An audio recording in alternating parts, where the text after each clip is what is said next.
ಪಿಂಚಣಿ ಅದಾಲತ್, ಪಹಣಿ ತಿದ್ದುಪಡಿ ಕುರಿತ ಕಂದಾಯ ಅದಾಲತ್ನಲ್ಲಿ ಹೊಲದ ರಸ್ತೆಗಳು ಹಾಗೂ ಗೃಹಲಕ್ಷ್ಮಿ ಫಲಾನುಭವಿಗಳ ಅರ್ಜಿಗಳು ಹೆಚ್ಚಿನ ಸಂಖ್ಯೆಯಲ್ಲಿ ಬಂದಿದ್ದವು. ತಹಶೀಲ್ದಾರ್ ಶಂಕರಗೌಡಿ ಅರ್ಜಿಗಳಿಗೆ ಸಂಬಂಧಿಸಿದಂತೆ ಅಧಿಕಾರಿಗಳಿಗೆ ಕರೆ ಮಾಡಿ ಸ್ಥಳದಲ್ಲಿಯೇ ಪರಿಹಾರ ಒದಗಿಸಿಕೊಟ್ಟರು. ಮುಂಡಗೋಡ್ ತಾಲೂಕಿನ ಚವಟಳ್ಳಿ ಗ್ರಾಮ ಪಂಚಾಯತ್ ಸಭಾಭವನದಲ್ಲಿ ಬುಧವಾರ ನಡೆದ ಪಿಂಚಣಿ ಅದಾಲತ್ ಹಾಗೂ ಪಹಣಿ ತಿದ್ದುಪಡಿ ಕುರಿತ ಕಂದಾಯ ಅದಾಲತ್ನ್ನು ಉದ್ಘಾಟಿಸಿದ ತಹಶೀಲ್ದಾರ್ ಶಂಕರಗೌಡಿ ವಿವಿಧ ಯೋಜನೆಯಡಿ 5 ಜನರಿಗೆ ಸ್ಥಳದಲ್ಲಿಯೇ ಪಿಂಚಣಿ ಆದೇಶ ಪತ್ರ ವಿತರಿಸಿದರು. ನಂತರ ಸಾರ್ವಜನಿಕರಿಂದ ಅರ್ಜಿ ಸ್ವೀಕರಿಸಿದ ತಹಶೀಲ್ದಾರ್ ಅದರಲ್ಲಿಯೂ ಹೆಚ್ಚಾಗಿ ಗೃಹಲಕ್ಷ್ಮಿ ಯೋಜನೆಯ ಅರ್ಜಿಗಳೇ ಹೆಚ್ಚಾಗಿ ಬಂದಿದ್ದು, ಈ ಬಗ್ಗೆ ಮಹಿಳಾ ಮತ್ತು ಮಕ್ಕಳ ಕಲ್ಯಾಣ ಇಲಾಖೆಯ ಅಧಿಕಾರಿಗೆ ಅರ್ಜಿದಾರರ ಅರ್ಜಿಗಳನ್ನು ವಾಟ್ಸ್ಆಪ್ ಮೂಲಕ ಕಳಿಸಿ ಅರ್ಜಿಯು ಯಾವ ಹಂತದಲ್ಲಿದೆ ಎನ್ನುವುದನ್ನ ತಿಳಿದುಕೊಂಡು ಅರ್ಜಿದಾರರಿಗೆ ಮಾಹಿತಿ ನೀಡಿ ಕೆಲವರಿಗೆ ಅಲ್ಲಿಯೇ ಸಮಸ್ಯೆ ಬಗೆಹರಿಸಿರುವುದು ಕಂಡುಬಂತು. ಇನ್ನು ಕೆಲವರ ಅರ್ಜಿಗಳು ಇಕೆವೈಸಿ ಮಾಡಿಲ್ಲದಿರುವುದು ಹಾಗೂ ಕೆಲವು ಅರ್ಜಿಗಳು ಕಳೆದ ತಿಂಗಳಿಂದ ಇಕೆವೈಸಿ ಆಗಿ ಬಂದಿರೋದ್ರಿಂದ ಅಂತಹ ಅರ್ಜಿಗಳಿಗೆ ಸದ್ಯದಲ್ಲಿಯೇ ಹಣ ಜಮಾವಣೆ ಆಗಲಿದೆ ಎಂದು ಫಲಾನುಭವಿಗಳಿಗೆ ತಿಳಿಸಿದ್ರು. ರೇಷನ್ ಕಾರ್ಡುಗಳಲ್ಲಿ ಕೆಲವು ಹೆಸರುಗಳನ್ನ ಕೈಬಿಟ್ಟಿರೋದು, ಇಕೆವೈಸಿ ಮಾಡಿಸಿದ್ರೂ ಅಕ್ಕಿ ಹಾಗೂ ಹೆಚ್ಚುವರಿ ಅಕ್ಕಿಯ ಹಣ ಬರುತ್ತಿಲ್ಲ ಎಂದು ಕೆಲವರು ತಹಶೀಲ್ದಾರರಿಗೆ ಅರ್ಜಿ ಸಲ್ಲಿಸಿರುವುದು ಕಂಡುಬಂತು. ಹೊಸದಾಗಿ ಪಿಂಚಣಿಗೆ 2 ಅರ್ಜಿಗಳು ಮಾತ್ರ ಬಂದಿದ್ದವು. ಸ್ವೀಕೃತಗೊಂಡ ಒಟ್ಟು 29 ಅರ್ಜಿಗಳಲ್ಲಿ ಪಹಣಿ ತಿದ್ದುಪಡಿ 10, ಅರಣ್ಯ ಜಮೀನಿಗೆ ಸಂಬಂಧಿಸಿದಂತೆ 3, ಹೊಲದ ದಾರಿ ಸಮಸ್ಯೆ 5, ಕೆರೆ 4, ಪಿಂಚಣಿ 5, ಪ್ರಕೃತಿ ವಿಕೋಪ 2 ಸೇರಿದಂತೆ ಒಟ್ಟು 29 ಅರ್ಜಿಗಳು ಸಲ್ಲಿಕೆಯಾಗಿದೆ ಎಂದು ತಹಶೀಲ್ದಾರ್ ತಿಳಿಸಿದ್ದಾರೆ. ಮಾದಕ ದ್ರವ್ಯ ಸೇವನೆ ಮಾಡೋದ್ರಿಂದ ಆರೋಗ್ಯದ ಮೇಲೆ ದುಷ್ಪರಿಣಾಮಗಳು ಬೀರುತ್ತವೆ. ಮಾದಕ ದ್ರವ್ಯ ಸೇವನೆ ಯಾರೂ ಮಾಡಬಾರದು ಎಂದು ಸಿಪಿಐ ಬಿಎಸ್ ಲೋಕಾಪುರ್ ಬುಧವಾರ ಹೇಳಿದರು. ಅಂತಾರಾಷ್ಟ್ರೀಯ ಮಾದಕ ದ್ರವ್ಯ ನಿಯಂತ್ರಣ ಹಾಗೂ ಜಾಗೃತಿ ಮೂಡಿಸುವ ಕುರಿತು ಪ್ರೌಢಶಾಲಾ ವಿದ್ಯಾರ್ಥಿಗಳಿಗೆ ಹಮ್ಮಿಕೊಂಡಿದ್ದ 1 ತಾಸು ಪ್ರಬಂಧ ಸ್ಪರ್ಧೆಯಲ್ಲಿ ಭಾಗವಹಿಸಿದ ವಿದ್ಯಾರ್ಥಿಗಳನ್ನು ಉದ್ದೇಶಿಸಿ ಮಾತನಾಡಿದ ಅವರು, ಮಾದಕ ವಸ್ತುಗಳ ಸೇವನೆ ಸಮಾಜಕ್ಕೆ ಮಾರಕವಾದುದು. ತಮ್ಮ ಮನೆ ಅಥವಾ ಅಕ್ಕಪಕ್ಕದ ಮನೆಗಳಲ್ಲಿ ಮಾದಕ ವಸ್ತುಗಳ ಸೇವನೆ ಮಾಡುವವರು ಯಾರಾದರೂ ಅವರುಗಳಿಗೆ ತಾವು ಬುದ್ಧಿ ಹೇಳಿ ಹಾಗೂ ಶಾಲೆಯಲ್ಲಿನ ತಮ್ಮ ಸಹಪಾಠಿಗಳಿಗೂ ಈ ಬಗ್ಗೆ ಮಾಹಿತಿ ನೀಡಿ ಅವರಿಂದಲೂ ಜಾಗೃತಿ ಮೂಡಿಸುವಂತಹ ಕೆಲಸವನ್ನ ಮಾಡುವಂತೆ ಸೂಚಿಸಿದರು. ನೀಟಾಗಿ ಬರೀಬೇಕು. 1 ಗಂಟೆ ಟೈಮ್, ಒಂದು ತಾಸು ಟೈಮ್ ಇರುತ್ತೆ. ಎಲ್ಲರೂ ಅಚ್ಚುಕಟ್ಟಾಗಿ ಬರೀರಿ. ಯಾವುದು ಪೊಲೀಸ್ ಇಲಾಖೆಯಿಂದ ಯಾರು ಭಯ ಕೊಡಬೇಕಾಗಿಲ್ಲ. ಅರ್ಥ ಆಯ್ತಾ? ನಿಮ್ಮೆಲ್ಲ ಬೇಸ್ಟ್ ಬಂದರೆ ಟೀಚರ್ ಬಂದಿದ್ದಾರೆ. ನಿಮ್ದು ಉದ್ದೇಶ ಈ ಮಾದಕ ವಸ್ತುಗಳನ್ನ ತಡೆಗಟ್ಟೋದು ಮತ್ತು ಅದಕ್ಕೆ ದುಷ್ಪರಿಣಾಮ ಬಗ್ಗೆ ಸಮಾಜಕ್ಕೆ ತಿಳಿಯೋದು. ನೀವು ಪೇಪರ್ ಬರೆದು ಹೋಗೋದಷ್ಟೇ ಅಲ್ಲ, ಹೋಗಿ ನೆಕ್ಸ್ಟ್ ಸಮಾಜದಲ್ಲೇ ಹೇಳ್ಬೇಕು. ಮಾಡ್ತಾರೆ. ಎಲ್ಲರಿಗೂ ಒಳ್ಳೇದಾಗ್ಲಿ. 1 ಗಂಟೆ ಟೈಮ್ ಇರುತ್ತೆ. ಯಾರು ಇದು ಮಾಡೋದು ಬಿಡಿ, ನೀಟಾಗಿ ಬರೀಬೇಕು. 11 ಗಂಟೆ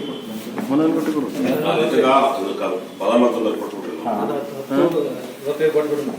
ಮುರಾರ್ಜಿ ದೇಸಾಯಿ, ರೋಟರಿ, ಆದಿಜಾಂಬವಂತ ಸೇರಿದಂತೆ ಹಲವಾರು ಪ್ರೌಢಶಾಲಾ ವಿದ್ಯಾರ್ಥಿಗಳು ಪ್ರಬಂಧ ಬರೆಯುವ ಪರೀಕ್ಷೆಗೆ ಹಾಜರಾಗಿದ್ದರು. ಪೊಲೀಸ್ ಠಾಣೆಯ ಕೊಠಡಿ 1 ಗಂಟೆ ಪರೀಕ್ಷಾ ಕೊಠಡಿಯಾಗಿ ಮಾರ್ಪಟ್ಟಿತ್ತು. ಪ್ರಬಂಧ ಬರೆಯಲು ಬಂದ ವಿದ್ಯಾರ್ಥಿಗಳಿಗೆ ಉಪಹಾರ, ನೀರು, ಚಹಾದ ವ್ಯವಸ್ಥೆಯನ್ನ ಪೊಲೀಸರು ಮಾಡಿದ್ದರು. ಈ ವೇಳೆ ಪಿಎಸ್ಐ ಯಲ್ಲಾಲಿಂಗ ಕೊನ್ನೂರ್, ಹನುಮಂತ ಕುಡಗುಂಟಿ, ಎಎಸ್ಐ ಗೀತಾ ಕಲಗಟಗಿ, ರಾಜೇಶ್ ನಾಯ್ಕ್, ಲೋಕೇಶ್ ಮೇಸ್ತಾ, ಗಂಗಾಧರ್ ಹೊಂಗಲ, ಗಣಪತಿ ಹೊನ್ನಳ್ಳಿ, ಮಹಾಂತೇಶ್ ಮುಧೋಳ್, ವಿವೇಕ್ ಪಟಗಾರ್ ಹಾಗೂ ಶಿಕ್ಷಕರು ಇದ್ದರು. ಅಪರಾಧ ತಡೆ ಮಾಸಾಚರಣೆ ನಿಮಿತ್ತ ಪಟ್ಟಣದ ಸರ್ಕಾರಿ ಪದವಿ ಪೂರ್ವ ಕಾಲೇಜ್, ಲೋಯೋಲಾ ಪ್ರೌಢಶಾಲೆ, ಮುರಾರ್ಜಿ ದೇಸಾಯಿ ವಸತಿ ಶಾಲೆ, ಕರಗಿನ ಕೊಪ್ಪಗಳಲ್ಲಿ ಅಪರಾಧ ತಡೆ ಕುರಿತು ವಿದ್ಯಾರ್ಥಿಗಳಿಗೆ ಜಾಗೃತಿ ಮೂಡಿಸಲಾಯಿತು. ಸಾರಿಗೆ ಇಲಾಖೆಯ ನಿಯಮದಂತೆ ಅಧಿಕೃತವಾಗಿ ಕಚೇರಿ ಇಲ್ಲದೆ ರಿಕ್ಷಾ ನಿಲ್ಲಿಸುವ ಸ್ಥಳದಲ್ಲೇ ಬೈಕ್ ತಂದು ನಿಲ್ಲಿಸುತ್ತಿರುವುದರಿಂದ ನಮಗೆ ತೊಂದರೆಯಾಗಿದ್ದು ತುರ್ತು ಕ್ರಮ ತೆಗೆದುಕೊಳ್ಳುವಂತೆ ಗೋಕರ್ಣ ರಿಕ್ಷಾ ಮಾಲಕ ಚಾಲಕರ ಸಂಘದವರು ಗ್ರಾಮ ಪಂಚಾಯತ್ಗೆ ಮನವಿ ಸಲ್ಲಿಸಿದ್ದಾರೆ. ಬೈಕ್ ನಿಲ್ಲಿಸುವವರು ನಿಯಮದ ಅನುಸಾರ ಗ್ರಾಮ ಪಂಚಾಯತ್ ಅನುಮತಿಯನ್ನ ಪಡೆದಿಲ್ಲ. ಎಲ್ಲೆಂದರಲ್ಲಿ ನಿಲ್ಲಿಸಿ ಸಂಚಾರ ದಟ್ಟಣೆಯನ್ನ ಉಂಟು ಮಾಡುತ್ತಿದ್ದಾರೆ ಎಂದು ಮನವಿಯಲ್ಲಿ ತಿಳಿಸಲಾಗಿದ್ದು, ಇಂತಹ ಅನಧಿಕೃತ ಬೈಕ್ ಹಾವಳಿಗೆ ತಡೆ ನೀಡಬೇಕು ಎಂದಿದ್ದಾರೆ. ಮನವಿ ಸ್ವೀಕರಿಸಿದ ಗ್ರಾಮ ಪಂಚಾಯತ್ ಅಭಿವೃದ್ಧಿ ಅಧಿಕಾರಿ ವಿನಯ್ ಕುಮಾರ್ ಮಾತನಾಡಿ, ಈ ಕುರಿತು ಪೊಲೀಸ್ ಅಧಿಕಾರಿಗಳು ಮತ್ತು ಗ್ರಾಮ ಪಂಚಾಯತ್ ಅಧಿಕಾರಿಗಳ ಸಭೆ ನಡೆಸಿ ಚರ್ಚಿಸುತ್ತೇವೆ. ಒಂದು ವೇಳೆ ಅನಧಿಕೃತವಾಗಿ ಬೈಕ್ ಬಾಡಿಗೆ ನೀಡುತ್ತಿದ್ರೆ ಸಂಬಂಧಿಸಿದ ಇಲಾಖೆಯೊಂದಿಗೆ ತೆರಳಿ ಪರಿಶೀಲನೆ ನಡೆಸಿ ಸೀಸ್ ಮಾಡುತ್ತೇವೆ ಎಂದು ಭರವಸೆ ನೀಡಿದ್ರು. ಈ ವೇಳೆ ಅಧ್ಯಕ್ಷೆ ಸುಮನಾಗೌಡ ಮತ್ತು ಸದಸ್ಯರು, ರಿಕ್ಷಾ ಚಾಲಕರ ಮತ್ತು ಮಾಲಕರ ಸಂಘದ ಅಧ್ಯಕ್ಷ ಗೋವಿಂದ್ ಮುಕ್ರಿ ಮತ್ತು ಸದಸ್ಯರು ಉಪಸ್ಥಿತರಿದ್ದರು. ಈಗ ಇವತ್ತೇನು ಗೋಕರ್ಣ ಗ್ರಾಮ ಪಂಚಾಯತ್ ವ್ಯಾಪ್ತಿಯ ಆಟೋ ಚಾಲಕರ ಸಂಘದಿಂದ ಅಧ್ಯಕ್ಷರು ಮತ್ತು ಅವರ ಸದಸ್ಯರೆಲ್ಲ ಬಂದು ಗ್ರಾಮ ಪಂಚಾಯತಿಗೆ ಈ ಬೈಕ್ ರೆಂಟಲ್ನವರು ಅನಧಿಕೃತವಾಗಿ ಮತ್ತು ತಮ್ಮ ಕಚೇರಿಯನ್ನು ಬಿಟ್ಟು ಬೇರೆ ಕಡೆ ಬಂದು ಬೈಕ್ ರೆಂಟಲ್ ಇದರಿಂದ ತಮಗೆ ಬಿಸ್ನೆಸ್ ಮಾಡೋಕ್ಕೆ ತೊಂದರೆ ಆಗ್ತದೆ ಅಂತ ನಾವು ಮನವಿ ಕೊಟ್ಟಿದ್ವಿ ಗ್ರಾಮ ಪಂಚಾಯತಿಯವರಿಗೆ. ಅಧ್ಯಕ್ಷರು ಕೂಡ ಇದ್ರ ಬಗ್ಗೆ ಚರ್ಚೆ ಮಾಡಿದ್ದಾರೆ. ನಾಳೆ ಬೆಳಿಗ್ಗೆ ಪೊಲೀಸ್ ನಿರೀಕ್ಷಕರ ಅಧ್ಯಕ್ಷತೆಯಲ್ಲಿ ಒಂದು ಬೈಕ್ ರೆಂಟಲ್ ಅವ್ರದ್ದು ಮತ್ತು ಗ್ರಾಮ ಪಂಚಾಯತಿ ಅಧಿಕಾರಿಗಳ ಜೊತೆ ಹಾಗೂ ಆಟೋ ಸಂಘದವ್ರ ಜೊತೆ ಒಂದು ಮೀಟಿಂಗ್ ಕರೆದಿದ್ದಾರೆ. ಆ ಸಭೆಯಲ್ಲಿ ನಾವು ನಿರ್ಣಯ ಮಾಡಿಕೊಂಡು ಯಾರ್ಯಾರು ಅನಧಿಕೃತವಾಗಿ ನಡೆಸ್ತಾ ಇದ್ದಾರೆ ಅಥವಾ ರಸ್ತೆ ಮೇಲೆ ಇಟ್ಕೊಂಡು ತಮ್ಮದಲ್ಲದ ಕಚೇರಿ ಬಿಟ್ಟು ಬೇರೆ ಕಡೆ ಏನು ಮಾಡ್ತಾರೆ ಅಲ್ಲಿ ಹೋಗಿ ಅವ್ರ ಲೈಸೆನ್ಸನ್ನು ಚೆಕ್ ಮಾಡ್ಕೊಂಡು ಒಂದು ವೇಳೆ ಅದು ಕಂಡು ಬಂದಾದರೆ ಬೈಕ್ಗಳನ್ನು ಸೀಜ್ ಮಾಡ್ಕೊಂಡು ಕೆಲಸ ಗ್ರಾಮ ಪಂಚಾಯತಿಯಿಂದ ಮತ್ತು ಪೊಲೀಸ್ ಇಲಾಖೆ ಆಗ್ತದೆ. ಇದಕ್ಕೆ ನಾನು ಭರವಸೆ ಕೊಡ್ತೇನೆ. ಗ್ರಾಮ ಪಂಚಾಯತ್ ಅಧ್ಯಕ್ಷರು ಮುತುವರ್ಜಿ ವಹಿಸಿದ್ದಾರೆ. ಗೋಕರ್ಣದ ಭದ್ರಕಾಳಿ ಪದವಿ ಪೂರ್ವ ಕಾಲೇಜಿನಲ್ಲಿ ಲಯನ್ಸ್ ಕ್ಲಬ್ ಸಹಕಾರದೊಂದಿಗೆ ಗೋಕರ್ಣದ ಆರಕ್ಷಕ ಠಾಣೆಯ ವತಿಯಿಂದ ಮಾದಕ ದ್ರವ್ಯ ಸೇವನೆಯಿಂದ ಉಂಟಾಗುವ ದುಷ್ಪರಿಣಾಮಗಳು ಹಾಗೂ ಅವುಗಳನ್ನು ನಿಯಂತ್ರಿಸುವಲ್ಲಿ ಯುವಜನತೆಯ ಪಾತ್ರ ಎನ್ನುವ ವಿಷಯದ ಕುರಿತು ಪ್ರಬಂಧ ಸ್ಪರ್ಧೆಯನ್ನ ಏರ್ಪಡಿಸಲಾಗಿತ್ತು. ಪ್ರಬಂಧ ಸ್ಪರ್ಧೆಯ ಬಹುಮಾನ ವಿತರಣಾ ಕಾರ್ಯಕ್ರಮಕ್ಕೆ ಆಗಮಿಸಿದ ಗೋಕರ್ಣದ ಪಿಎಸ್ಐ ವಸಂತಾಚಾರ್ ವಿದ್ಯಾರ್ಥಿಗಳನ್ನ ಉದ್ದೇಶಿಸಿ ಮಾತನಾಡಿ, ಎಲ್ಲರಲ್ಲಿಯೂ ಒಂದಲ್ಲ ಒಂದು ಸುಪ್ತವಾದ ಪ್ರತಿಭೆ ಇರುತ್ತದೆ. ಅವಕಾಶಗಳು ಸಿಕ್ಕಾಗ ಅದನ್ನ ಸದುಪಯೋಗ ಪಡಿಸಿಕೊಳ್ಳುವವನು ಬುದ್ಧಿವಂತನಾಗ್ತಾನೆ. ಮಾದಕ ದ್ರವ್ಯ ಸೇವನೆಯಿಂದ ಉಂಟಾಗುವ ದುಷ್ಪರಿಣಾಮಗಳ ಕುರಿತು ಪ್ರಬಂಧದಲ್ಲಿ ಬರೆದಿರುವಂತೆ ವಿದ್ಯಾರ್ಥಿಗಳು ಅವುಗಳ ಮಾರಕತೆಯ ಬಗ್ಗೆ ತಿಳಿದುಕೊಂಡು ಸ್ವಾಸ್ಥ್ಯ ಕಾಪಾಡಿಕೊಂಡು ಮನೆಗೆ ಉತ್ತಮ ಮಕ್ಕಳಾಗಿ ಸಮಾಜಕ್ಕೆ ಉತ್ತಮ ಪ್ರಜೆಯಾಗಿರಬೇಕು ಎಂದು ಹೇಳಿದ್ರು. ಪಿಎಸ್ಐ ಸುಧಾ ಅಗನಾಶಿನಿ ಮಾತನಾಡುತ್ತಾ, ವಿದ್ಯಾರ್ಥಿಗಳು ಹಿಂಜರಿಕೆಯ ಸ್ವಭಾವವನ್ನ ಬಿಟ್ಟು ಓದುವ ಹಂತದಲ್ಲಿ ದುಶ್ಚಟಗಳಿಗೆ ಬಲಿಯಾಗದೆ ಸಮಾಜದಲ್ಲಿ ಮುಂದೆ ಬಂದು ಸಮಾಜದ ಉತ್ತಮ ಆಸ್ತಿಯಾಗಬೇಕೆಂದು ಕರೆ ನೀಡಿದ್ರು. ಭದ್ರಕಾಳಿ ಪದವಿ ಪೂರ್ವ ಕಾಲೇಜಿನ ಪ್ರಾಚಾರ್ಯ ಎಸ್ಸಿ ನಾಯ್ಕ್ ಸ್ವಾಗತಿಸಿದ್ರು. ಉಪನ್ಯಾಸಕಿ ಪಲ್ಲವಿ ಹೆಗಡೆ ಕಾರ್ಯಕ್ರಮ ನಿರೂಪಿಸಿದ್ರು. ಲಯನ್ಸ್ ಕ್ಲಬ್ ಅಧ್ಯಕ್ಷ ಎನ್ಎಸ್ ಲಮಾಣಿ ವಂದಿಸಿದ್ರು. ಪೊಲೀಸ್ ಇಲಾಖೆಯು ವಿದ್ಯಾರ್ಥಿಗಳಿಗೆ ನಡೆಸಿದ ಪ್ರಬಂಧ ಸ್ಪರ್ಧೆಯಲ್ಲಿ ನರೇಂದ್ರ ಗೌಡ ಪ್ರಥಮ ಸ್ಥಾನವನ್ನ, ಭಾಗ್ಯಶ್ರೀ ಗೌಡ ದ್ವಿತೀಯ ಸ್ಥಾನವನ್ನ, ಯೋಗಿನಿ ಗೌಡ ತೃತೀಯ ಸ್ಥಾನವನ್ನ ಪಡೆದುಕೊಂಡ್ರು. ಭಾಗವಹಿಸಿದ 20ಕ್ಕೂ ಅಧಿಕ ವಿದ್ಯಾರ್ಥಿಗಳಿಗೆ ಇಲಾಖೆಯು ಬಹುಮಾನವನ್ನ ನೀಡಿ ಪ್ರೋತ್ಸಾಹಿಸಿತು. ಕಾರ್ಯಕ್ರಮದಲ್ಲಿ ಪೊಲೀಸ್ ಠಾಣೆಯ ಸಿಬ್ಬಂದಿಗಳು ಪ್ರಬಂಧ ಸ್ಪರ್ಧೆಯನ್ನ ನೆರವೇರಿಸಿಕೊಟ್ರು. ಕಾಲೇಜಿನ ಉಪನ್ಯಾಸಕ ಸಂದೀಪ್ ನಾಯಕ್, ರೋಹಿತ್ ನಾಯಕ್, ಸಾವಿತ್ರಿ ಗೌಡ ನಿರ್ಣಾಯಕರಾಗಿ ಸಹಕರಿಸಿದ್ರು. ಅದರ ಬಗ್ಗೆ ನಿಮ್ಮಿಂದ ಫೀಡ್ಬ್ಯಾಕ್ ತಗೊಳ್ಳೋ ಸಲುವಾಗಿ ನಿಮ್ಮೆಲ್ಲ ಪ್ರಬಂಧ ಸ್ಪರ್ಧೆಯನ್ನು ಏರ್ಪಡಿಸಿ ನೀವು ಕೂಡ ಸಕ್ರಿಯವಾಗಿ ಪಾಲ್ಗೊಳ್ಳುವಾಗಿ ಮಾಡಿದ್ದೀರಿ. ಅದರ ಅರ್ಥ ನೀವು ಇದನ್ನು ಸಕ್ರಿಯವಾಗಿ ನಮ್ಮ ಜೊತೆ ಈ ಬಗ್ಗೆ ತಪ್ಪು ಅಂತ ಗೊತ್ತಾಗಬೇಕು.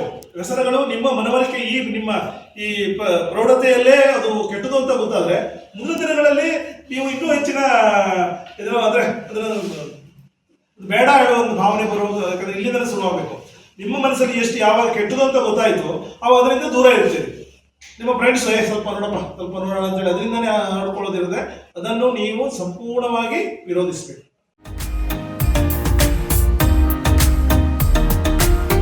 ಮಿಲನ್ ಎಂಟರ್ಪ್ರೈಸಸ್ ಬೃಹತ್ ಎಲೆಕ್ಟ್ರಾನಿಕ್ ಹಾಗೂ ಫರ್ನಿಚರ್ ಮಳಿಗೆ. ಉತ್ತರ ಕನ್ನಡ ಜಿಲ್ಲೆಯಲ್ಲೇ ಅತಿ ಹೆಚ್ಚು ಮಳಿಗೆಗಳನ್ನ ಹೊಂದಿರುವ, ಅತಿ ಹೆಚ್ಚು ಸಂತೃಪ್ತ ಗ್ರಾಹಕರನ್ನ ಹೊಂದಿರುವ ಮೂಲಕ ಹೆಗ್ಗಳಿಕೆಗೆ ಪಾತ್ರವಾಗಿರುವ ಏಕೈಕ ಸಂಸ್ಥೆ ಮಿಲನ್ ಎಂಟರ್ಪ್ರೈಸಸ್. ನಮ್ಮ ಮಳಿಗೆಗಳಲ್ಲಿ ಪ್ರಸಿದ್ಧ ಕಂಪನಿಗಳ electronic refrigerator, washing machine, LED TV, ಎಸಿಗಳು ಲಭ್ಯ.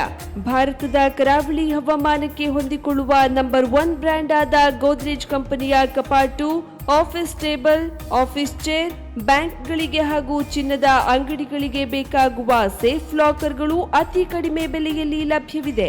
Teak wood sofa set, wooden dining table ಹಾಗೂ ಗ್ರಾಹಕರಿಗೆ ಬೇಕಾಗುವ ಅಳತೆಯಲ್ಲಿ ನಿಮ್ಮ ಮನೆಗೆ ಹೊಂದಿಕೊಳ್ಳುವ ಹಾಗೆ ಫರ್ನಿಚರ್ಗಳನ್ನ ಮಾಡಿಕೊಡಲಾಗುವುದು. ಕಸ್ಟಮೈಸ್ಡ್ ಕಿಚನ್, ವಾರ್ಡ್ರೋಬ್ಗಳನ್ನ ಅತಿ ಹೆಚ್ಚು ವರ್ಷಗಳ ಕಾಲ ಬಾಳಿಕೆ ಬರುವ ಹಾಗೆ ವಾರಂಟಿಯೊಂದಿಗೆ ಮಾಡಿಕೊಡಲಾಗುವುದು.